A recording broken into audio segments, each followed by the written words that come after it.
with you, and that's that. 'Cause when it all falls down, then whatever. When it don't work out for the better, if it Assalamualaikum warahmatullahi wabarakatuh.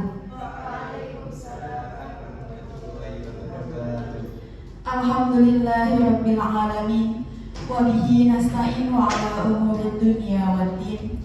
Wassalatu wassalamu ala asyrafil anbiya'i wal mursalin sayyidina wa maulana Muhammadin wa ala alihi wa sahbihi ajmain. Amma ba'd. Yang terhormat Dekan Fakultas Tarbiyah dan Ilmu Keguruan Unisnu Jepara, yang kami hormati Kaprodi PGSD Unisnu Jepara, yang kami hormati dosen pengampu mata kuliah Public Speaking Ibu Naili Rofiqoh SPSI MSI, yang kami hormati materi seminar Generasi Milenial Hebat Tanpa HIV/AIDS PGSD Unisnu Jepara, yang kami hormati Ketua Panitia beserta jajarannya, yang kami hormati seluruh tamu undangan serta peserta seminar yang berbahagia. Puji syukur hadirat Allah Subhanahu wa Ta'ala yang telah melimpahkan rahmat dan hidayahnya sehingga kita bisa berkumpul dalam acara seminar yang bertemakan Generasi Milenial Hebat Tanpa HIV/AIDS. Salawat serta salam marilah senantiasa kita curahkan kepada Nabi Agung Muhammad Sallallahu Alaihi Wasallam. Nah, yang kedua adalah menyanyikan lagu Indonesia Raya dan Mas Unisnu Jepara oleh saudari Laili Amalia. Kepadanya dipersilahkan. Hadirin dimohon untuk berdiri.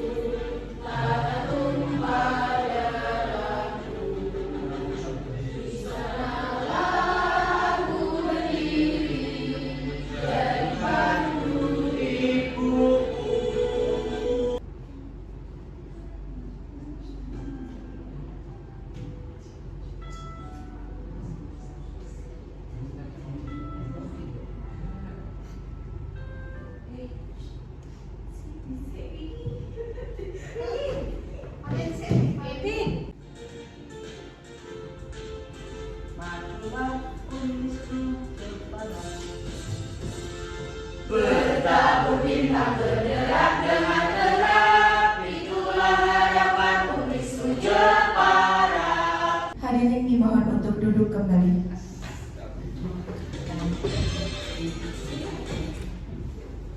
Acara yang ketiga adalah sambutan yang akan disampaikan oleh Ketua Panitia. Kepada Saudara Dika Kurniawan saya persilahkan.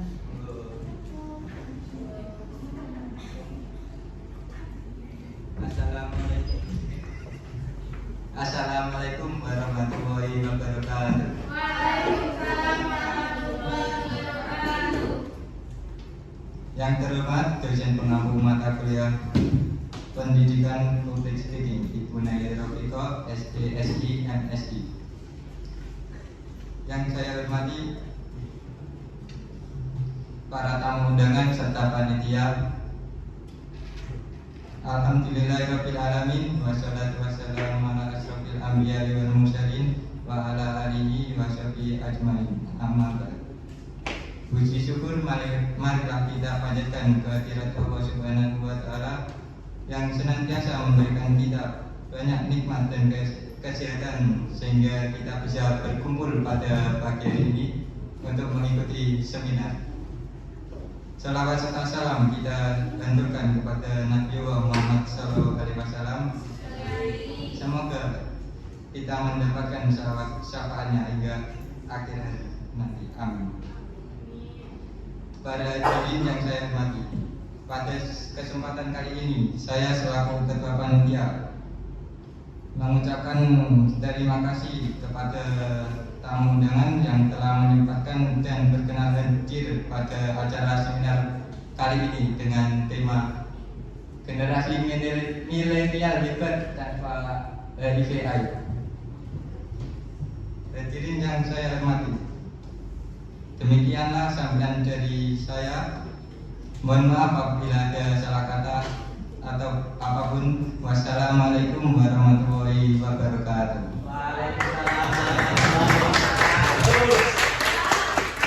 Terima kasih. Hadirin yang kami hormati, sampailah kita pada penghujung acara pembukaan seminar kali ini.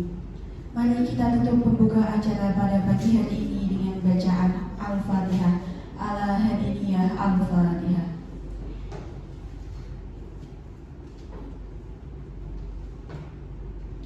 Terima kasih. Demikian seluruh rangkaian acara seminar pada kali ini. Saya sebagai pembawa acara sekaligus mewakili dari rekan panitia memohon maaf apabila ada kesalahan. Terima kasih. Wabillahi taufiq wal hidayah. Wassalamualaikum warahmatullahi wabarakatuh.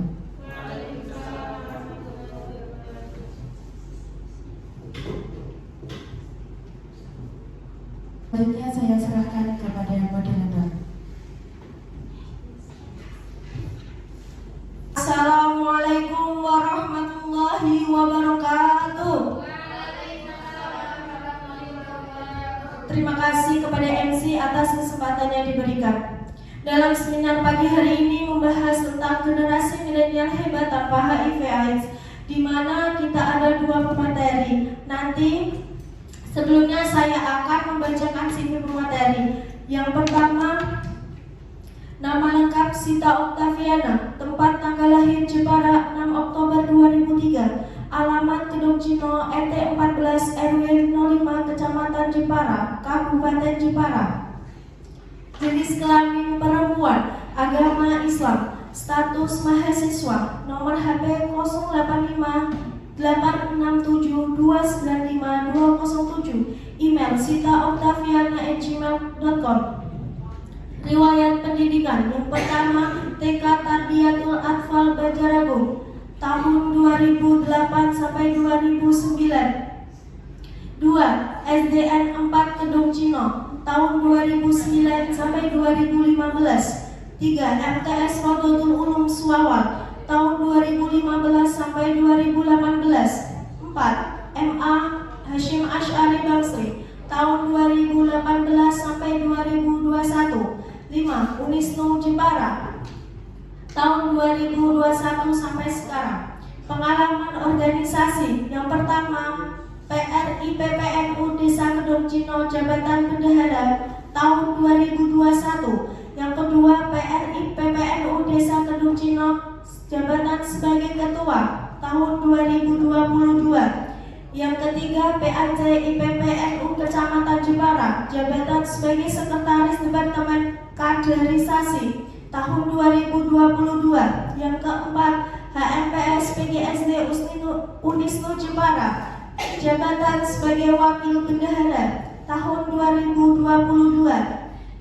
Yang kelima Racana Sunan Kalijaga Unisnu Jepara Jabatan sebagai anggota tahun 2021. Kepada pemateri dipersilahkan untuk menduduki tempatnya.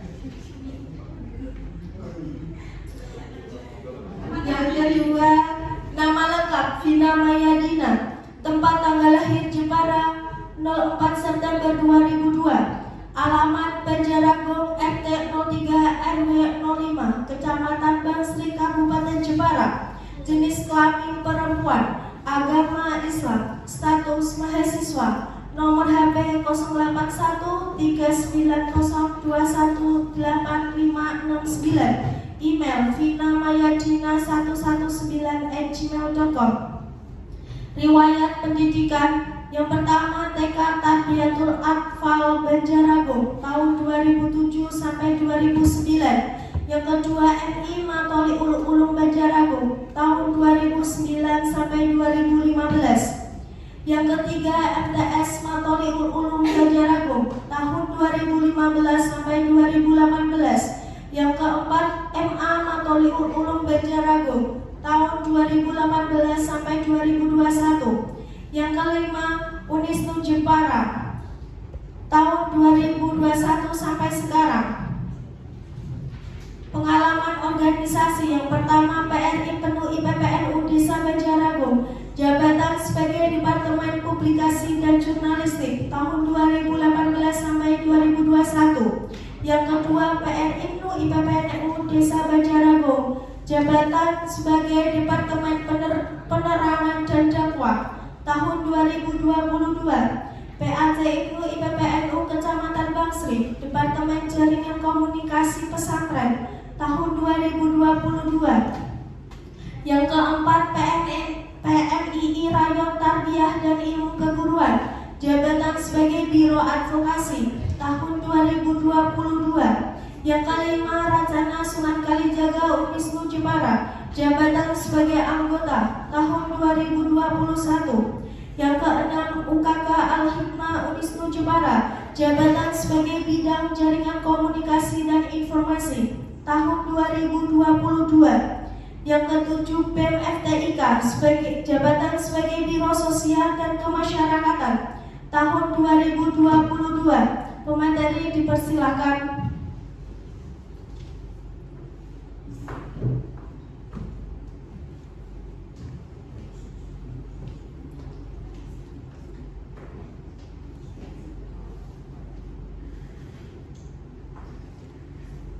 Kita kasih aplaus dulu untuk pemateri kita. Terima kasih. Baik hadirin peserta seminar sekalian, langsung saja kita memasuki acara inti yang paling kita tunggu-tunggu, yaitu penyampaian materi sekaligus diskusi yang nantinya juga akan ada sesi tanya jawab setelah kedua materi menyampaikan materi. Selanjutnya kami persilakan kepada kedua pemateri untuk menyiapkan pematerinya.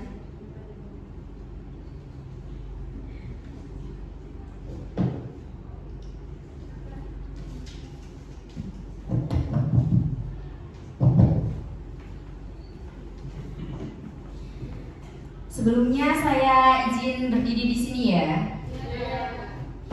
Assalamualaikum warahmatullahi wabarakatuh. Waalaikumsalam warahmatullahi wabarakatuh.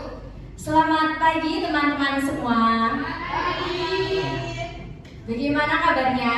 Alhamdulillah. Sudah siap menerima materi pada pagi hari ini? Oke, sebelumnya kemarin itu sudah ada materi tentang pernikahan ya dari Kak Bagas. Nah, ini adalah keberlanjutan, ada kaitannya dengan materi kemarin, yaitu HIV/AIDS. Tadi sudah dikenalkan oleh moderator ya. Saya Sita Oktaviana, mahasiswi PGSD Unisnu Jepara. Apa itu HIV/AIDS? Teman-teman ada yang tahu HIV/AIDS itu apa? Penyakit penjelungan. Ya virus, ya penyakit. HIV/AIDS ini merupakan penyakit yang berbahaya. Karena apa? Karena HIV/AIDS sendiri belum ada obatnya. Jadi kalau seorang yang terkena HIV/AIDS, dia bisa meninggal secara perlahan-lahan atau bahkan langsung karena belum ada obatnya, teman-teman. Jadi sangat berbahaya. HIV sendiri merupakan singkatan dari Human Immunodeficiency Virus, yaitu virus yang melemahkan sistem kekebalan tubuh manusia. Sedangkan AIDS merupakan singkatan dari Acquired Immune Deficiency Syndrome, yaitu sekumpulan gejala penyakit yang timbul akibat melemahnya sistem kekebalan tubuh karena terinfeksi virus HIV. Jadi HIV itu virusnya, sedangkan AIDS itu gejala-gejala penyakitnya akibat virus HIV tadi. Next. Fase HIV menjadi AIDS itu ada 4. Jadi kita terkena virusnya terlebih dahulu, baru kita mengalami gejala-gejala penyakitnya. Yang pertama ada fase 1, window period atau periode jendela. Biasanya terjadi kisaran antara 0 sampai 6 bulan. Seorang yang terjangkit virus HIV belum terdeteksi virus HIV tersebut jika diperiksa. Kemudian ada fase 2, HIV positif tanpa gejala. Yang pertama kan virus HIV-nya itu belum terdeteksi. Yang kedua itu sudah terdeteksi teman-teman. Jika kita memeriksakan diri itu sudah terdeteksi. Ini berkisar antara 2-10 tahun sudah mengidap virus HIV tadi. Namun sudah terinfeksi virus HIV namun belum mengalami gejala apapun. Selanjutnya ada fase 3, yaitu AIDS tahap awal munculnya gejala. Pada fase ini, HIV sudah mulai berkembang di dalam tubuh. Jadi sudah muncul gejala-gejala seperti penyakit kulit dan lain sebagainya. Misalnya diare yang nggak sembuh-sembuh, flu yang nggak sembuh-sembuh, dan demam berkepanjangan. Jadi kalian harus waspada kalau sudah mengalami hal tadi, diare nggak sembuh-sembuh, demam lama banget. Selanjutnya yang terakhir itu ada fase 4, yaitu infeksi oportunistik. Pada fase ini tubuh sudah terserang oleh AIDS tadi, sudah banyak gejala yang muncul dan sangat berbahaya. Orang yang menderita HIV AIDS ini kekebalan tubuhnya sangat lemah, tidak bisa melakukan apa-apa dan mengalami banyak komplikasi. Timbul beberapa gejala penyakit seperti kanker kulit, bronkitis, paru-paru, dan lain sebagainya. Jadi penyakit HIV AIDS ini tidak dapat disepelekan ya teman-teman. Memang tidak ada obatnya, namun ada sebuah obat yang bisa mengurangi virus tapi tidak dapat menyembuhkannya. Namanya ARV atau antiretroviral. Next. Sekarang apa saja sih media penularan HIV dan AIDS? Yang pertama ada darah, cairan sperma, dan cairan vagina.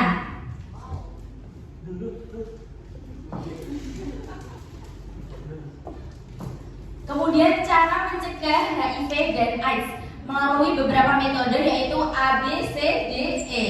Yang pertama ada A, abstinence, yaitu tidak bergonta-ganti pasangan seks. Ada beberapa metode untuk mencegah HIV dan AIDS, yaitu yang pertama ada A, abstinence, yaitu tidak melakukan hubungan seks yang beresiko. Jadi jangan melakukan hubungan seks sembarangan sebelum menikah. Yang kedua, be faithful, yaitu tetap setia kepada satu pasangan, jangan bergonta-ganti pasangan. Jangan. Karena gonta-ganti pasangan kan kita nggak tahu, misalnya pakai misalnya Mas Arya ya. Misalnya Mas Arya sama si A. Si A itu kan nggak tahu dia memiliki riwayat HIV AIDS atau enggak. Misal iya, nanti kamu bisa tertular. Terus kamu ganti sama si B, nanti kamu otomatis menularkan virus tadi ke si B. Jadi jangan gonta-ganti pasangan. Iya. Yang ketiga, C atau kondom. Gunakan kondom ketika berhubungan seksual untuk menghindari tadi virus tadi tidak menular. Karena tadi ya ada media penularannya, ada cairan sperma dan cairan vagina. Jika Mas Arya tadi pakai kondom, itu kan bisa tidak tertular, tidak cairan vagina atau cairan spermanya kan tidak terkena. Jadi kondom ini bisa mencegah terjadinya penyebaran virus HIV AIDS.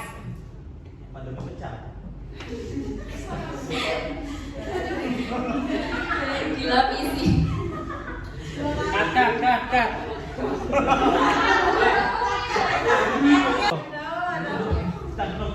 Selanjutnya ada D, don't use drugs, yaitu jangan menyalahkan zat sama sekali. Yang terakhir equipment, yaitu berhati-hati, jangan menggunakan benda-benda yang tajam seperti jarum suntik, silat, dan lain-lain. Karena kalau tubuh seseorang yang terkena HIV AIDS, terkena silat, kan berdarah. Nah, darahnya tadi itu mengandung virus dan dapat menyebarkan virus HIV AIDS tadi. Tapi kalau darahnya cuma misal Mas Arya tangannya tergores, darahnya itu ada virus HIV AIDS. Nah, terus ada Mbak Izatun menolong, penolong cuma mengobati ya, mengobati. Itu tidak apa-apa kalau tanganmu nggak ada luka. Tapi misal kamu tanganmu ada luka terus menyentuh darah tadi bisa masuk ke tubuhmu dan terkena virus tadi. Next. Nanti ada sesi tanya jawabnya ya Mas, nanti bisa ditanyakan. Selanjutnya hal-hal yang perlu dilakukan agar tidak tertular HIV dan AIDS. Semua orang dapat tertular HIV apabila perilakunya berisiko tinggi terpapar HIV. Oleh karena itu, yang perlu dilakukan antara lain, yang pertama, mendekatkan diri kepada Tuhan Yang Maha Esa. Sering-sering berdoa agar kita terhindar dari virus ataupun penyakit. Yang kedua, mencari informasi yang lengkap dan benar berkaitan dengan HIV/AIDS.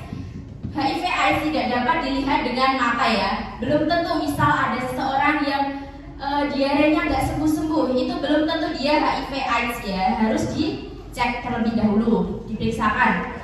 Kemudian tidak melakukan hubungan seksual sebelum menikah ataupun perilaku seksual beresiko.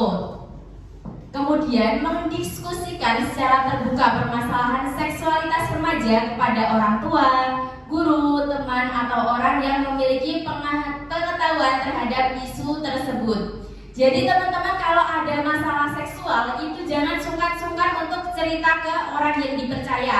Cerita ke orang yang dipercaya saja, karena kalau tidak dipercaya itu bisa menyebar. Dan misal kamu memiliki penyakit HIV/AIDS tadi, itu mesti dijauhi teman-teman karena teman-teman kamu pasti takut tertular virus tadi. Jadi misal ada masalah itu cerita ke teman dekat aja, orang tua atau guru biar tidak menyebar luas, ya, agar tidak malu. Kemudian menghindari penggunaan nafza, terutama narkotika suntik maupun jarum, tato, dan tindik yang tidak steril.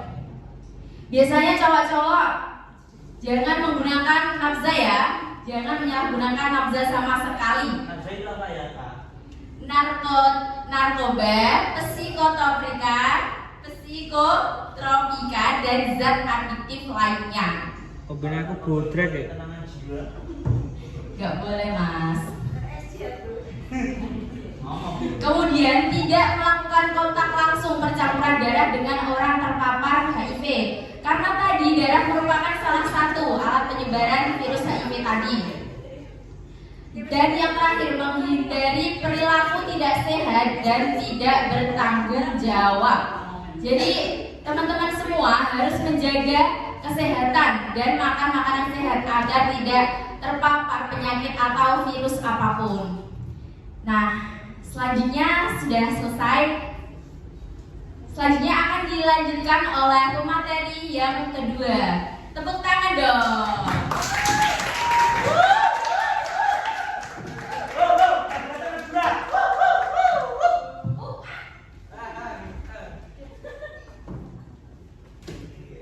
Ini pemateri ketiga. Tes. Sudah makan snacknya semuanya? Bisa sambil dimakan-makan ya. Di sini kita santai-santai saja, nggak usah. Nggak boleh ruangan ini no smoking ya Mas ya. Sebelumnya sudah kenal sama saya? Rapatnya terkenal.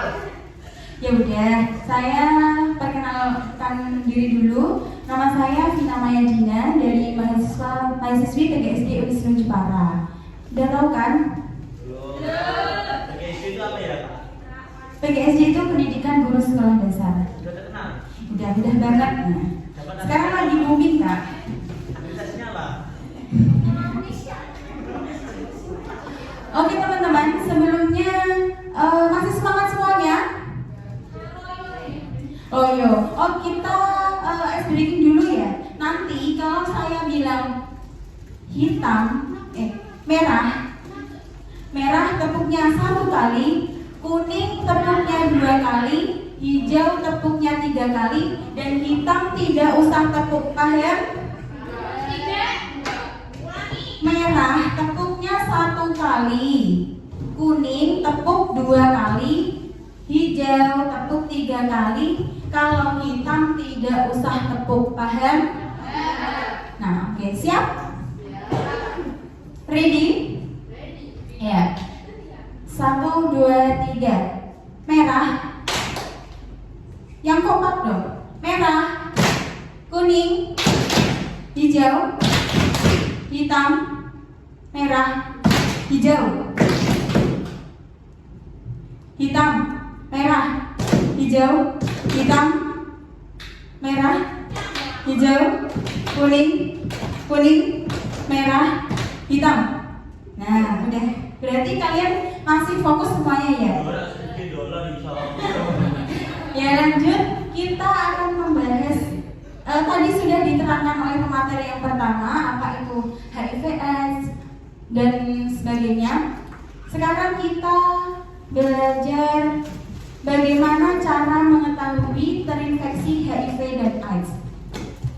Nah, tes HIV adalah suatu tes darah yang digunakan untuk memastikan apakah seseorang sudah positif terinfeksi HIV atau tidak. HIV atau AIDS ini ada tesnya ya. Kalau kalian ingin tes juga boleh. Kayak seperti kalian itu gini. Aku ini terkena HIV/AIDS atau tidak ya, atau merasa ada gejala-gejala yang aneh gitu, bisa dilakukan tes HIV/AIDS. Tes HIV biasa dikenal dengan sebutan VCT, Voluntary Counseling and Testing. Nah, ini nama tes HIV, namanya itu VCT. Tes HIV harus bersifat sukarela dan tanpa paksaan siapapun. VCT bertujuan untuk memberikan pemeriksaan HIV melalui proses konseling free dan paksa tes sebagai proses penguatan. Jadi, tes HIV atau AIDS itu tidak boleh dilakukan dengan cara paksaan. Misalnya, Mbak Husna dipaksa oleh Mbak Nahar. Kamu Husna harus tes HIV atau AIDS, itu nggak boleh ya. Next, Mbak. Selanjutnya, tes darah yang dapat dilakukan antara lain yang pertama, ELISA. Tes ELISA merupakan uji serologis yang digunakan untuk menganalisis adanya interaksi antigen dengan antibodi di dalam suatu sampel dengan menggunakan enzim. Nah, ini tes yang digunakan yang pertama. Terus yang kedua, Western blot. Western blot merupakan sebuah metode untuk mendeteksi protein pada sampel jaringan. Sampel yang positif pada tes ELISA dapat dikonfirmasi dengan tes Western blot. Jadi setelah melakukan tes yang pertama, tes ELISA, nanti bisa dikonfirmasi ke tes yang kedua, yaitu bernama tes Western blot. Yang ketiga, tes jumlah virus. Pemeriksaan jumlah virus memang bukan merupakan anjuran untuk dilakukan sebagai pemeriksaan awal, tetapi akan sangat berguna bila pasien punya data, utamanya untuk memantau perkembangan dan menentukan suatu keadaan gagal terapi. Next, Mbak. Nah, ini ada syarat tes HIV. Tadi sudah saya jelaskan bahwa tes HIV tidak boleh dipaksa, dan tes HIV juga bersifat rahasia. Seperti yang dikatakan oleh pemateri yang pertama tadi, tes HIV boleh di sharing-sharing sama orang-orang yang terdekat dan orang yang terpercaya, misalnya orang tua ataupun sahabatnya. Bersifat rahasia, jadi seperti misal Mbak Mutia tidak boleh sembarangan berbicara dengan Mbak Leli gitu. Aku tadi tes HIV itu nggak boleh ya, karena Mbak Mutia tidak sahabatnya Mbak Leli gitu. Mbak Mutia ya itu ceritanya sama Mbak Aljona gitu ya. Nah, yang kedua harus dengan konseling baik prates maupun pasca tes. Dan yang ketiga tidak ada unsur paksaan seperti yang saya katakan tadi. Next, Mbak. Nah, pengobatan melalui antiretroviral. Pengobatan ARV terbukti mempunyai peran yang bermakna dalam pencegahan penularan HIV. Karena obat ARV memiliki mekanisme kerja mencegah replikasi virus yang secara bertahap menurunkan jumlah virus dalam darah. Namun demikian, sangat penting untuk disadari bahwa penurunan jumlah virus akibat terapi ARV harus disertai dengan perubahan perilaku berisiko seperti tidak melakukan hubungan seksual, tidak menggunakan nafsa, dan pengobatan IMS dengan paduan yang tepat. Nah, teman-teman di sini ada yang sudah melakukan hubungan seksual? Saya. Ya, jujur sekali ya, tapi memang itu kan sah ya dalam ikatan pernikahan. Tidak usah diceritakan Mbak, nanti pada tahu. Oh, Mbak Mutia pernah? Ya, siapa tahu kan ada yang sudah pernah melakukan. Tapi oh, tidak Mas, saya masih suci. Ya.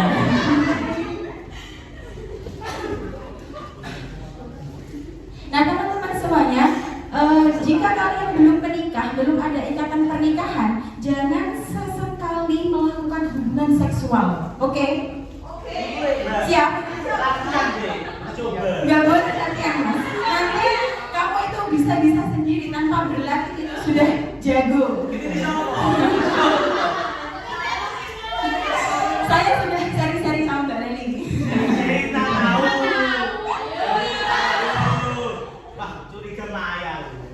Enggak ya teman-teman. Yang kedua, tidak menggunakan nafsa. Nah, di sini teman-teman ada yang pernah minum miras? Pikir gua. Nah itu Gak tahu Mbak, gak tahu. Gak boleh ya? Gak boleh. Dilarang sama Rizka itu kesehatan tahu, dan juga Mbak Rizka. dilarang sama agama. Agama juga gak boleh, kesehatan juga gak boleh. Dan beresiko tinggi. Biasanya kalau laki-laki itu kalau stres pasti minum miras. Tapi sebagian Mbak. Pikirannya kalau minum miras dia bisa plong, bisa tenang, lupa semuanya, gitu ya? Iya Mas? Di sini tidak Mas ada ya, tahu ya? Mbak. Di sini tidak ada. Nah, oke, next Mbak. Nah, jadi teman-teman jangan sama sekali jangan pernah melakukan hal-hal yang saya sebutkan tadi seperti berhubungan seksual sebelum menikah. Boleh, khususnya Mbak Leli itu boleh ya, diperbolehkan, dianjurkan kalau Mbak Leli itu. Ya, sunnah dan wajib benar. Tapi kalau teman-teman yang lainnya nggak boleh. Nah. Dan jangan minum miras ya.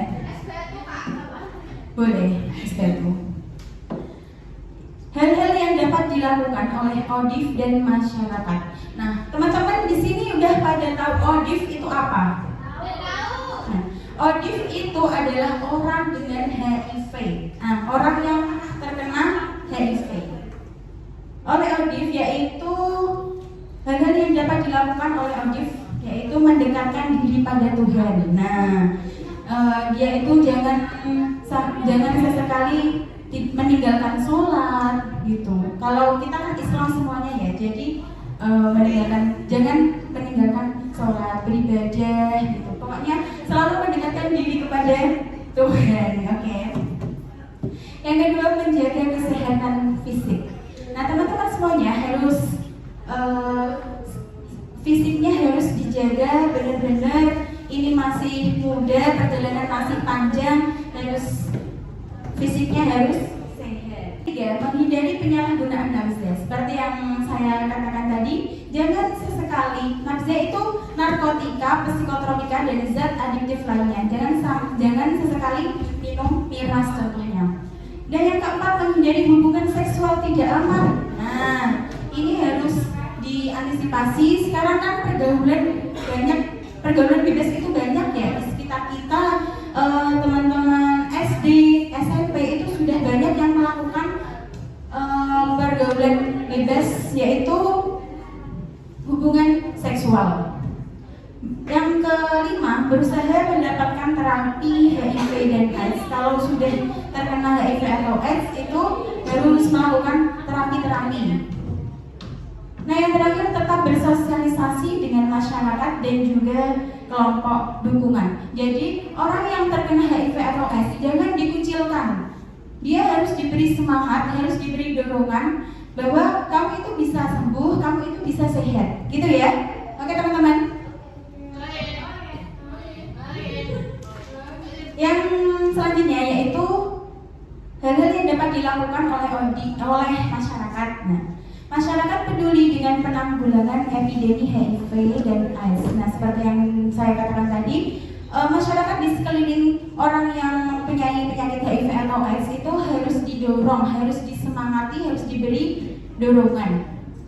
Yang kedua, masyarakat mendukung ODIF untuk melawan diskriminasi. Dan yang terakhir, masyarakat peduli terhadap ODIF yang sering mendapatkan penolakan dari orang lain. Nah, misalnya di masyarakat di sekeliling kita ada orang yang terkena HIV atau AIDS, itu kalau mencari pekerjaan, melamar pekerjaan, itu sering ditolak. Nah, itu kita harus peduli terhadap orang yang terkena HIV atau AIDS tersebut. Nah, teman-teman masih semangat? Sudah, sudah ya?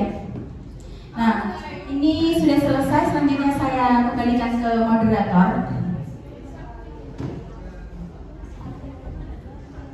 Diucapkan terima kasih. Hadirin yang kami hormati, demikianlah pemaparan materi yang telah dibawakan oleh kedua pemateri hari ini. Peserta yang ingin bertanya dipersilakan menyebutkan identitas terlebih dahulu. Pertanyaan diajukan secara singkat, padat dan jelas. Baik, langsung saja kita mulai sesi diskusi ini. Saya persilakan kepada hadirin untuk bertanya. Dipersilakan.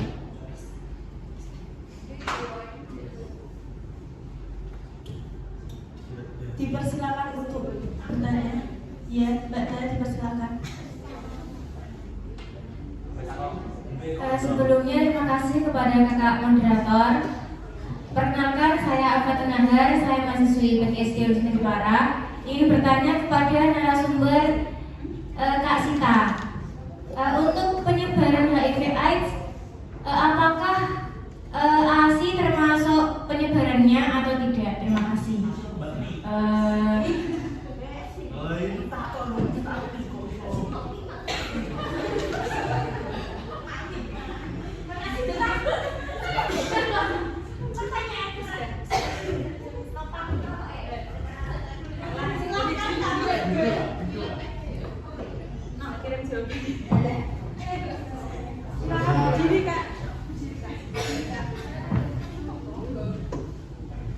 Nama saya Owal. Nah, saya akan bertanya untuk para narasumber. Jika ada seorang tersebut terkena HIV/AIDS, nah, apakah masih bisa berhubungan intim dengan orang lain? Gitu. Ada yang ingin bertanya lagi? Mas Arya, monggo. Mas Arya dan Mas Arya. aktif call, Coba. Ya.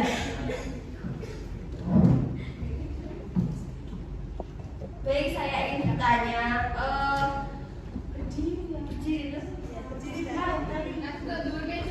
baik, saya ingin bertanya, kira-kira itu berapa lama penderita HIV bisa bertahan hidup?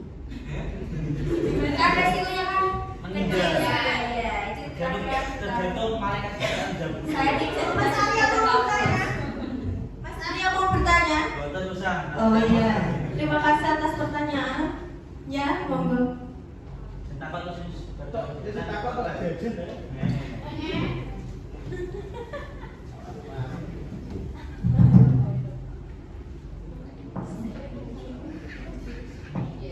Saya ke depan ya.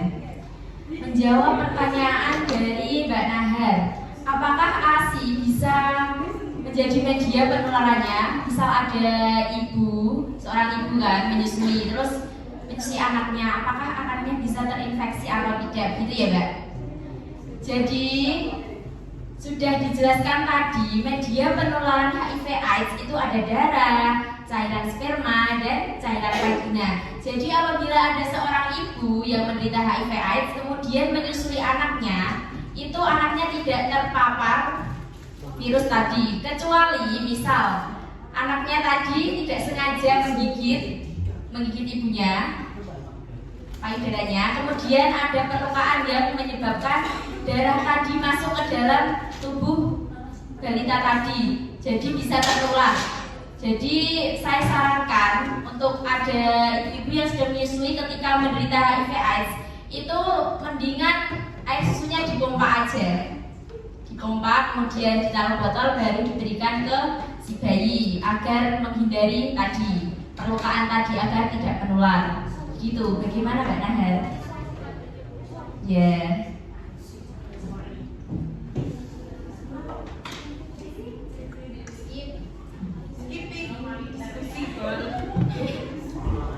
Wes. Nah, pertanyaan dari Mas Isbah akan dijawab oleh Mbak Maya. Nah, saya Mas akan Isbah bisa disinggung menjawab ya. pertanyaan dari Mas Misbah. Tadi pertanyaannya, apakah orang yang menderita HIV atau AIDS bisa melakukan hubungan intim? Begitu ya, Mas?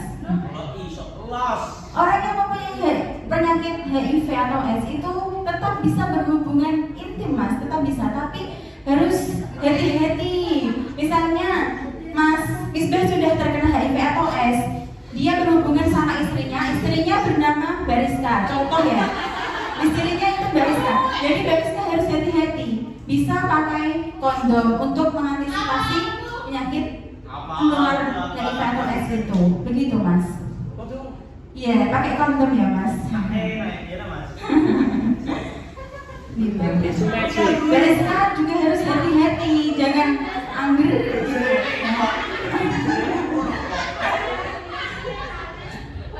Sudah cukup Mas? Atau ada yang ditanyakan lagi? Nah, oke. Selanjutnya saya akan menjawab pertanyaan dari Mbak Ulia.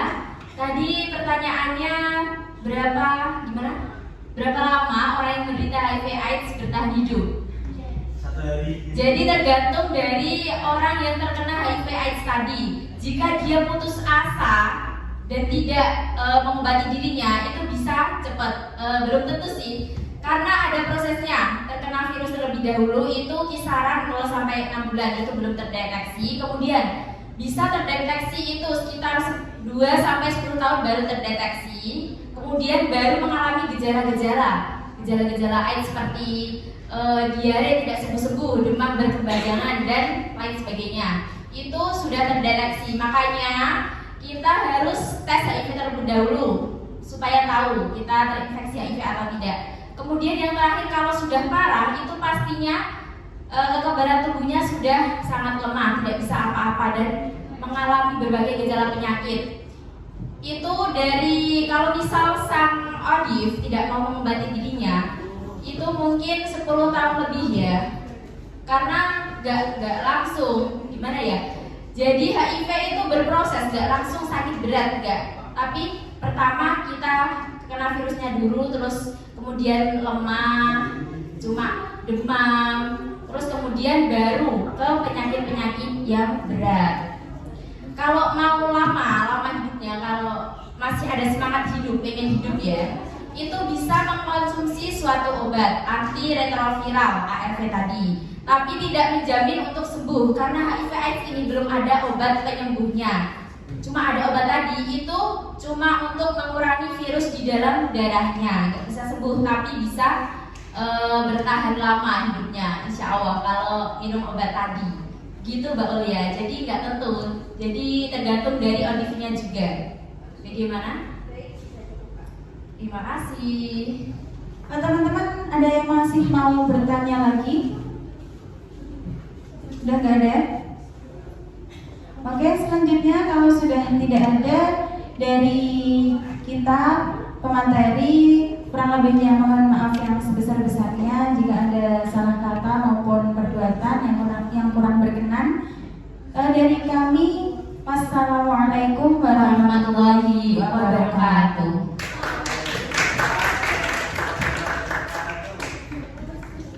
Terima kasih kepada kedua pemateri yang telah menjawab pertanyaan. seminar kali ini yang membahas tentang generasi milenial hebat tanpa HIV/AIDS ini. Akhir kata, saya selaku moderator undur diri. Semoga kita dapat bertemu kembali dalam seminar lainnya. Terima kasih. Wassalamualaikum warahmatullahi wabarakatuh.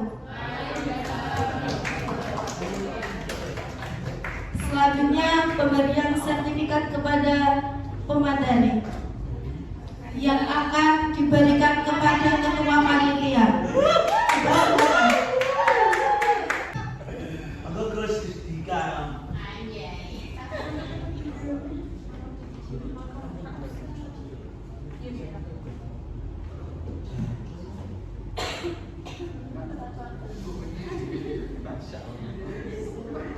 Pak, apa seperti seperti Allah berbendera.